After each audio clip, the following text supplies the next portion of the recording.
Bonjour, ici François Arsenault, du kinésiologue au CAPS de l'UQTR. Aujourd'hui, je veux vous parler d'un exercice qui est pratiquement, on ne peut pas passer à côté si on est à la maison. C'est le fameux push-up, un exercice à mouraine. On veut en faire, mais on n'aime pas vraiment en faire parce qu'il y a des degrés de difficulté, on peut avoir des douleurs ou toutes sortes de problématiques. Donc, je vais vous montrer comment on peut s'en sortir avec un exercice de base comme celui-là. Vous avez déjà entendu parler certainement de varier le degré de difficulté par la hauteur où vous allez placer vos mains. Par exemple, c'est plus facile si je fais des push-ups avec les mains appuyées au mur. Si je descends sur un comptoir, c'est un peu plus difficile, sur un divan, au sol et ainsi de suite. Donc, plus je m'en vais à l'horizontale, plus c'est difficile. Aujourd'hui, je vais vous amener une autre avenue.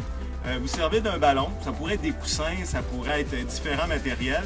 Pourquoi? Pour réduire la distance qu'il y a entre vos mains et l'appui que vous allez avoir au sol.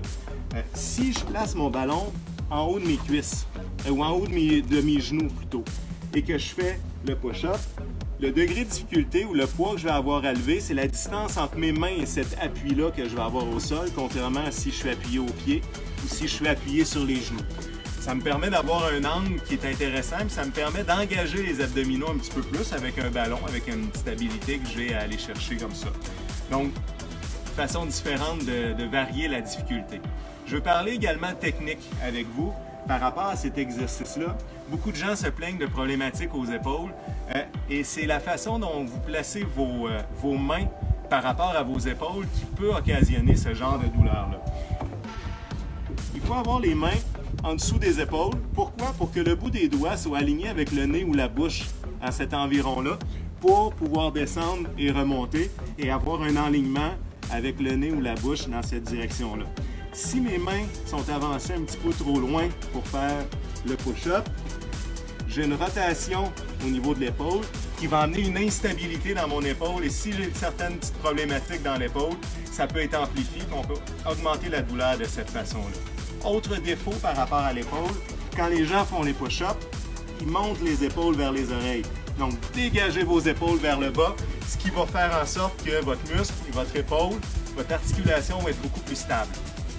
Autre chose, quand on parle de cet espace-là ou de cet environnement-là, la tête. Beaucoup de gens se donnent un repère avec les yeux s'ils descendent. Donc, ils ont l'impression qu'en avançant le cou et en descendant la tête, ils font un mouvement qui a une plus grande amplitude.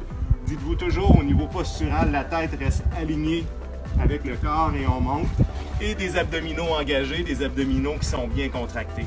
Après ça, ça c'est le mouvement de base dans lequel je peux varier toutes sortes de petits trucs. Si je colle les mains près du corps, je vais travailler un petit peu plus l'arrière des bras. Et plus je vais élargir, plus je vais travailler le devant des épaules et les pectoraux. Donc, c'est des façons qui sont pour varier. Je pourrais me servir du même ballon que j'ai. Donc, si je l'appuie, je l'envoie sur un bras, je le ramène comme ça. Je rapproche les mains ensemble. Donc, toutes sortes de variantes, tout ça, vous avez juste à faire un tour. Il y a plein de façons de faire là, en vous promenant sur le web, vous pouvez voir. D'ailleurs, si vous avez des questions, ne vous gênez pas. On va tenter d'y répondre du mieux qu'on peut. Alors, bon push-up!